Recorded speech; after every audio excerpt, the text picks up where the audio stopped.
우리 이민지 전문가가 선택한 키워드 뭔지 공개해 보겠습니다. 네, 저는 절세 꿀조합 ISA와 IRP에 IRP. 대해서 말씀을 한번 드려보려고 합니다. 네.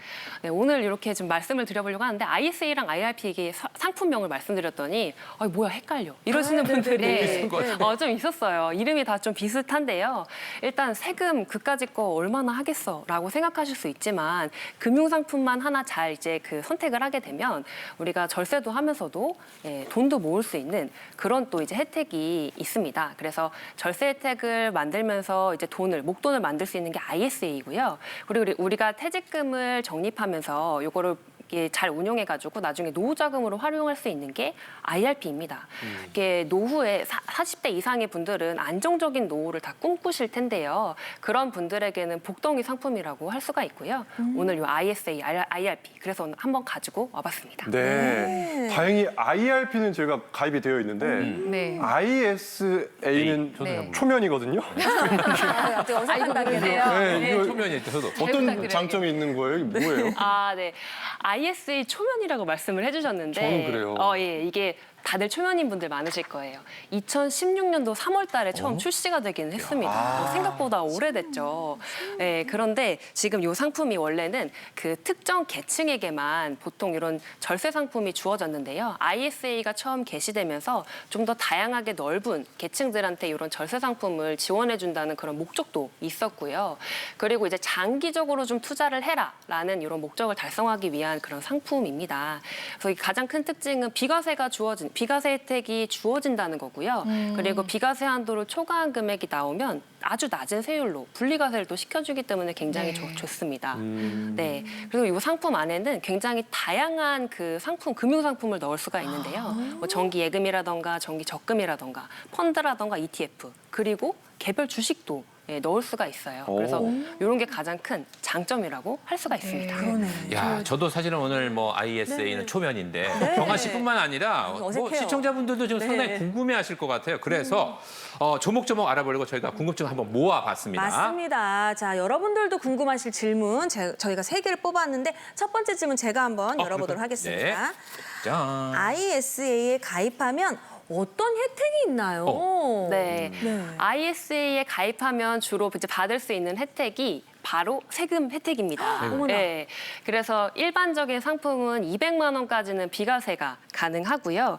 그리고 서민용으로 가입하면 400만 원까지는 비과세가 가능합니다. 그리고 비과세 한도를 초과해서 소득이 발생하면 9.9%로 분리과세 대상이 됩니다. 근데 이렇게 말씀드리면 조금 애매하죠. 그러니까 잘 와닿지 않기 때문에 예시를 한번 좀 들어보려고 합니다. 그래서 ISA를 가입을 했는데 금융소득이 300만 원이 발생을 했다라고 했을 때 우리 200만 원까지는 비과세이기 때문에 세금 납부할 게 없고 100만 원에 대해서는 9.9%의 낮은 세율로 과세가 되니까 9만 9천 원만 내시면 되는 거예요. 네, 근데 이제 반면에 ISA가 아닌 상품 가입했다. 정기예금 가입했는데 금융소득이 300만 원이 낮다라고 하면 여기는 비과세 한도 없잖아요. 그래서 300만 원 전체에 대해서 일반적인 금융소득 세율 15.4%가 부과가 되니까요. 46만 2천 원을 부담하시게 되는 거거든요. 그럼 ISA 가입했을 때랑 안 했을 때 비교하면 세액이 36만 3천 원이 차이가 나요. 엄청나네요. 네, 그렇습니다. 아이고 초면인데 그냥 이름이 확 바뀌었어요. ISA. 친해져야겠어요. 이거 쉽게 하는 방법 생각했어요. 뭐예요? ISA가 이제 이사. 이사. 그죠? 이사. 이자라고 생각하는 거예요. 그래서 이자. 세금을 깎아줘서 이자. 내가 이자. 이자를 많이 받는 느낌이 드는 네, 이런 똑똑해. 계좌네요. 오늘부터 네. 이자와는 구면인 거네요. 네. 네. 이거 사, 이거 어때? 이거 이거 사. 네. 이거 사. 이것도 괜찮네요. 이것도 말 되네요. 네. 혜택이 상당하네요. 진짜. 알겠습니다. 자, ISA 계좌에 대한 두 번째 궁금증입니다. 제가 한번 열어볼까요? 짠. 가입 조건, 가입 대상, 가입 방법은 이거 아들 손자면 누구나 다 가입할 수 있는 건가요? 네, 이렇게 좋은 혜택이 많은 상품인데 나도 가입이 될까 이렇게 궁금하실 겁니다. 네. 답변 드린다면 가입 조건은 누구나 해당됩니다. 다만 좀 구체적으로 말씀드리면 만 19세 이상 만 19. 국내 거주자의 경우에는 1인 1계좌 가질 수 있습니다. 소득 무관합니다. 근데 만 15세에서 18세까지도 근로소득이 있다면 가입이 가능합니다. 또 ISA는 전 금융권을 통틀어서 그냥 하나 1인 한 계좌만 가능하니까 가족 구성원별로 이 계좌를 가질 수 있겠다 말씀드리고요. 은행에 방문하시거나 모바일 앱을 이용해서도 충분히 계좌 개설이 가능하니까 다방면으로 좀 알아보시길 추천드리고요. 납입 한도가 대략 연간 2천만 원 정도 됩니다. 근데 올해 다 2천만 원 납입을 안 했어요. 그러면 내년, 내후년 해가지고 최대 1억 원까지도 가능합니다. 그래서 IS 계좌 잘 활용하시길 바라겠습니다. 네. 만 19세 이상의 국내 거주자니까 저 가입할 수 있는 거네요. 그거 가입할 수 있죠. 네네네네. 자, 이어서 세 번째 질문 알아보겠습니다. 의무가입 기간과 중간 인출은 안 되나요? 중요한데. 어떻습니까? 네. 네, 여기에 대해서 말씀을 드려보려고 하는데요. 그 ISA가 2021년도에 그 의무 가입 기간이 좀 변경이 됐습니다. 그래서 의무 가입 기간은 3년이고요. 이 의무 가입 기간만 일단 지나면 중도 인출이나 중도 해지를 해도 비과세 혜택은 그대로 주어집니다. 네, 그래서 이제 뭐 200만 원 그리고 서민형 같은 경우에는 400만 원까지는 비과세 혜택이 주어지고요. 이런 중도 인출이나 중도 해지는 우리가 이제 금융회사의 그 지점을 방문해서 신청해 주셔도 되고요. 그다음에 금융회사의 어플리케이션을 통해서도 중도 인출, 중도 해지 신청할 수가 있습니다. 여기 하나 주의하실 점이 있어요. 네. 가능은 하지만 중도 인출 같은 경우에는 우리가 납입한 원금 한도에서만 중도 인출이 가능하고 방금 이제 납입 한도가 1년에 2천만 원이라고 말씀을 해주셨는데요. 이게 만약에 중도 인출을 하게 된다고 해서 그 납입 한도가 다시 되살아나지는 않습니다. 자, ISA에 대해서 알아보고 있는데요. 이게 다가 아닙니다. 어머나? ISA 가입하신 분들이 세금을 더 절약할 수 있는 진짜 절세 꿀팁이 있습니다. 바로 이건데요. 네. 함께 보시죠. 자, 3년마다 ISA 만기 후 재가입하라. 이렇게 하면 절세할 수 있다는 얘기인가요? 네, ISA는 의무 저축 기간이 3년짜리 상품입니다. 그래서 3년 이후에 연장을 해도 되고 해지 후 재가입을 해도 되거든요. 근데 이 비과세 혜택은 해지할 때마다 한 번씩 주어지기 때문에 가장 효율적으로 사용하고 싶다면 해지 후 재가입하는 것이 가장 유리합니다. 야. 네. 저 ISA랑 초면 아니었네요. 갑자기 알고 저거 계셨어요? 보니까 네. 옛날에 제 대출이 없을 때는 저도 ISA 계좌가 있었던 것 같아요. 아하. 그래서 3년마다 은행에서 전화 와가지고 다시 이렇게 재가입했던 그 기억이 납니다. 네. 근데 대출이 있으면 이거 할 수가 없어요. 그러니까 아까 이렇게 빚을 갚는 것도 굉장히 중요한 재테크라고 말씀하셨던 게 좀 와닿는 것 같아요. 자, 저희 지금 오늘 돈문돈답 시간 진행하고 있는데요. 그다음 또 중요한 게 있어요. 우리가 갖고 있는 IRP에 대한 IRP. 또 이야기, 또 키벗에 대한 있습니다. 이야기도 네. 해보도록 하겠습니다. 잠시 후 뵙겠습니다. IRP 개인형 퇴직연금에 대해서 알아보겠습니다. 제가 신입 때 KBS 사내에 있는 은행 직원분께서 네. 저를 그냥 가입시켜 주셨어요. 오, 정말. 근데 너무 감사해요. 다시 한번 이 자리를 빌려 감사합니다. 이 굉장히 혜택이 큰 상품이잖아요.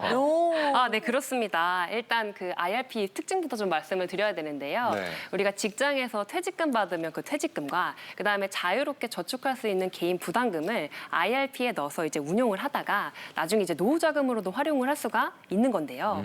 IRP 두 가지 좀 특징이 있습니다. 그래서 이제 첫 번째로 말씀드리자는 거는 퇴직금 통산에 대한 내용입니다. 우리가 요즘에 평생 직장이라는 얘기를 잘 안 하죠. 네. 이직이 정말로 이제 활성화됐기 때문인데요. 이직할 때마다 퇴직금을 조금씩 받으실 텐데 이 퇴직금을 각자의 계좌로 분리해서 관리하면 사실 효율적인 운용이 좀 어렵습니다. 근데 이 IRP 계좌에는 한꺼번에 퇴직금을 여러 군데에서 받은 걸 다 넣어서 효율적으로 관리할 수 있다는 것이 하나의 특징이고요. 두 번째 특징은 역시 뭐니 해도 세금입니다. 네, 이 세금 특징 또 두 가지로 나눠서 볼 수가 있는데요. 우리가 이제 납입할 때도 세금 혜택을 받을 수가 있고 그다음에 연금으로 수령할 때도 세금 혜택이 있습니다. 그래서 이렇게 두 가지로 나눌 수 있는데 우리가 납입할 때는 세액 공제를 일정 금액의 한도로 연말정산 때마다 하셨을 거예요. 네. 그런 게 이제 가능하고요. 그다음에 두 번째 우리 연금으로 받을 때 혜택에 대해서 한번 말씀을 좀 드려볼 건데요.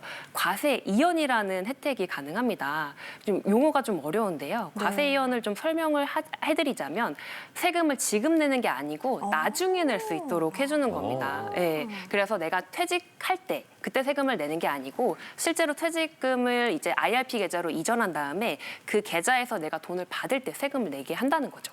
네.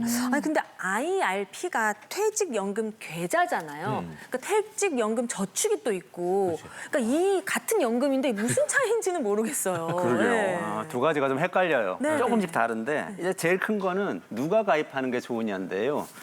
연금저축은 누구나 가입하는 겁니다. 소득이 있거나 없거나 상관없이. 그리고 뭐 가정주부이시거나 이런 분들도 하실 수가 있는데 기본적으로 IRP는 소득이 있는 분들, 즉 근로소득자나 사업자들을 위한 그런 상품이에요. 그 네. 차이가 제일 크고 그다음에 세액공제 한도가 좀 다른데 연금저축 같은 경우에는 600만 원, 연 600만 원, 그리고 IRP 같은 경우는 연 900만 원 이렇게 조금 다르고요. 그다음에 투자 대상이 달라요. 연금저축 같은 경우는 사실 주식 투자하는 분들도 활용하기가 좋은 게 위험자산이라고 불리는 주식, 펀드, ETF 이런 데 좀 자유롭게 다 투자할 수 있어요. 근데 IRP 같은 경우는 70%까지만 위험자산에 투자할 수 있고 나머지는 조금 나머지는 그냥 안전한 자산, 우리가 흔히 얘기한 정기예금 이런 데다가 넣어놔야 되는 그런 차이가 있고 또 마지막으로 제일 중요한 게 중도 인출.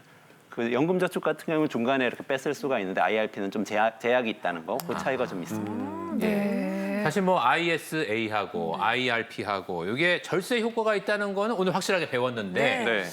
이게 한 세트로 묶어갖고 이렇게 오늘 말씀하신 이유가 있을 것 같거든요. 뭐 저는 개인적으로 알파벳 세 글자 이 공통점에는 잘 몰라가지고 그러네요. 예, 굉장히 어떻습니까? 날카로운 지적이에요. 이민지 전문가께서 이렇게 ISA랑 IRP를 날카롭다고요? 알파벳 네. 세 글자. 헷갈린다고 이렇게 많이 발견했어요. 헷갈려요. 아니 이 발견했어요. 두 개를 갖고 온 이유가 같이. 있을 것 같다는 그러니까. 그 부분에서 이 두 개를 잘 역시 공기밖에 조합하면 없어요. 예. 절세 꿀팁 있다고 그랬거든요. 네네. 네. 네. 절세 꿀팁이 있습니다. 네, ISA 만기 후 자금을 IRP로 이체하라라는 건데요. 우리가 ISA가 3년이 의무 저축 기간인데요. 만기가 되고 나면 IRP로 이전할지, 그러니까 자금을 이체할지 말지 좀 고민을 해봐야 됩니다. 여기 이렇게 지금 자금을 이체하게 되면 이게 그 만기 자금 중에 전부나 또는 일부를 이체할 수가 있는데요. 그 이체하게 되면 추가적으로 49만 5천 원의 추가 절세 혜택이 가능하거든요. 네. 근데 또 여기서 또 주의해야 될 점이 또 있습니다. 어머나. 그래서 이제 우리가 연금 계좌에 돈을 불입을 할 때는 세제 혜택을 완전하게 보기 위해서는 이 자금을 연금으로 수령을 해야 됩니다. 근데 만약에 내가 지금 목돈을 써야 될 계획이 있다. 예를 들어서 뭐 집주인이 점세 보증금을 올려달라라고 한다던가 아니면 우리 자녀들의 결혼 자금으로 목돈이 들어가야 된다. 이런 경우에는 IRP로 이전하게 되면 연금으로 받아야 되니까 좀 불리할 수 있어요. 그런 점은 좀 고려가 필요합니다. 네.